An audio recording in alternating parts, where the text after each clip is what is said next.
Heho Pop Gengs,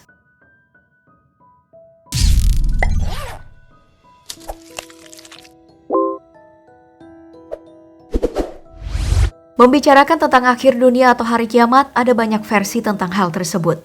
Mulai dari budaya, agama, hingga para saintis sudah mencoba untuk memprediksikan bagaimana akhir peradaban manusia nantinya. Meskipun kita nggak tahu mana yang benar dan kapan kiamat akan datang.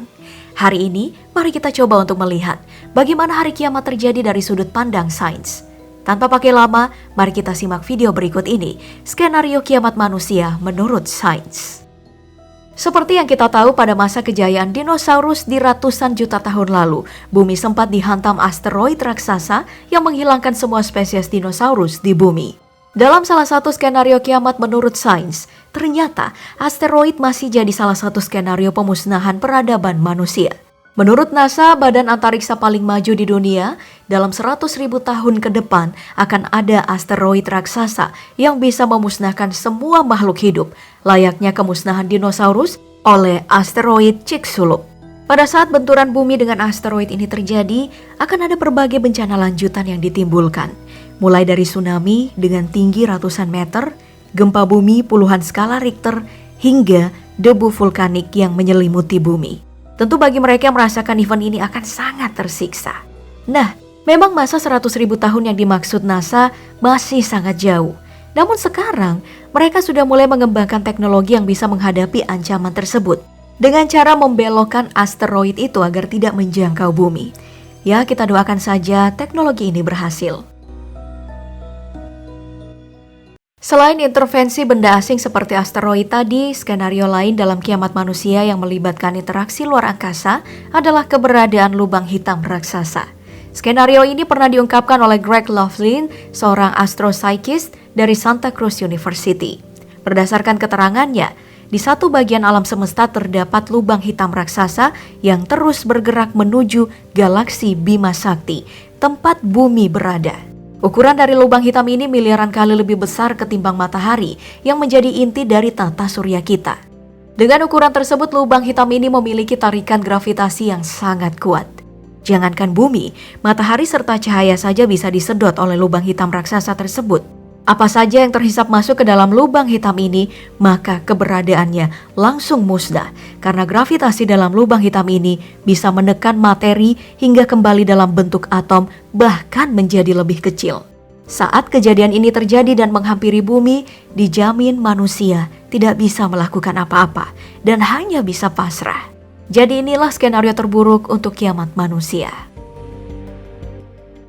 Sejak pertama kali manusia menjelajahi luar angkasa pada 12 April 1961, penerbangan Yuri Gagarin dengan pesawat Vostok 1 ini terus memberi tanda tanya pada manusia. Pertanyaan paling besar adalah, apakah manusia benar-benar sendirian di alam semesta yang sangat luas ini?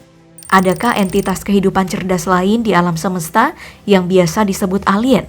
Dan apakah mereka mengancam kehidupan manusia? Pertanyaan-pertanyaan ini sering dikaitkan sebagai paradoks Fermi yang dicetuskan oleh Enrico Fermi. Dalam berbagai adaptasi modern seperti buku, film, hingga musik, entitas ini sudah sering disinggung.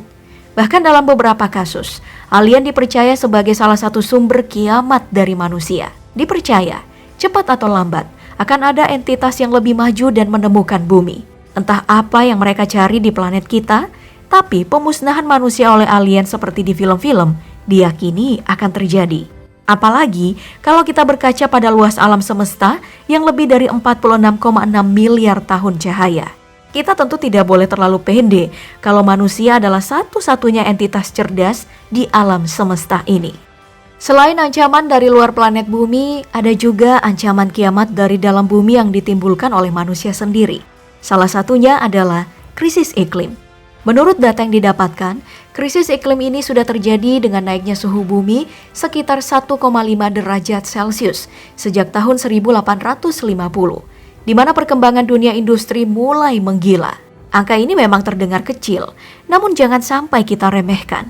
Dengan naiknya suhu bumi sekitar 1,5 derajat Celcius, kita sudah melihat banyaknya glasier di daerah kutub yang mencair dan membuat kenaikan air laut yang parah.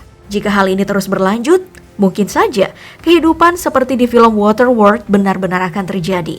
Namun sebelum water war terjadi, mungkin saja kita sudah musnah karena krisis iklim membawa masalah lain yang lebih buruk, yakni krisis air bersih. Seperti yang kita tahu, semua makhluk hidup butuh air, mau itu manusia, hewan, maupun tanaman memerlukan air untuk bertahan hidup. Nah, jika krisis air terjadi, maka krisis pangan pun tidak akan terelakkan. Bisa kamu bayangin dong betapa kacaunya dunia ini jika tidak ada hal yang bisa dimakan ataupun diminum. Bagi kita orang Indonesia, hal ini memang harus jadi perhatian karena berdasarkan pendapat ahli, Afrika dan Asia Tenggara merupakan wilayah paling pertama yang akan merasakan krisis berkepanjangan dan penyakit-penyakit baru dari efek krisis iklim.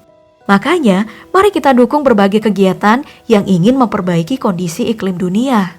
Selain perubahan iklim, ada juga skenario kiamat lain yang diciptakan oleh manusia, yaitu keberadaan robot atau kecerdasan buatan.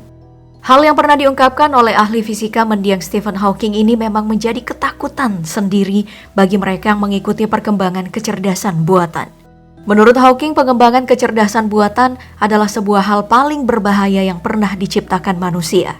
Dalam beberapa dekade setelah pembuatan kecerdasan buatan, saintis ini percaya kalau nantinya kecerdasan buatan bisa menggandakan diri dalam jumlah yang tidak terbatas dan berpikir rakus seperti manusia. Jadi robot yang seharusnya membantu manusia malah berbalik melawan manusia dan menyebabkan kemusnahan peradaban. Bahkan mungkin saja perbudakan manusia oleh robot berkecerdasan buatan. Ya, hal ini pernah tergambarkan dalam berbagai film seperti Terminator. Ketakutan dari Hawking ini makin jelas jika kita melihat kondisi perkembangan teknologi yang sekarang di mana robot dan kecerdasan adalah hal yang lumrah.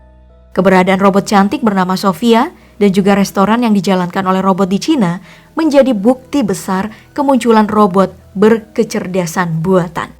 Selain itu, ancaman asli dari kecerdasan robot juga sudah terlihat saat peneliti di Facebook menghentikan penelitian terkait kecerdasan buatan. Karena kecerdasan buatan yang mereka buat berkomunikasi satu sama lain dengan kode yang tidak diketahui penciptanya. Wah, dengar kasus ini aja udah serem ya. Gak kebayang deh kalau tiba-tiba rice cooker di rumah ngamuk dan gak mau masak dan maunya dimasakin. Wah, bisa berabe ya kan? Ya, banyak membahas tentang kiamat, tentu saja kita tidak mau nih kalau hal ini terjadi dalam waktu dekat. Jadi kita berdoa aja apa yang diprediksikan tadi tidak terjadi dalam waktu dekat ataupun kalau perlu nggak pernah terjadi.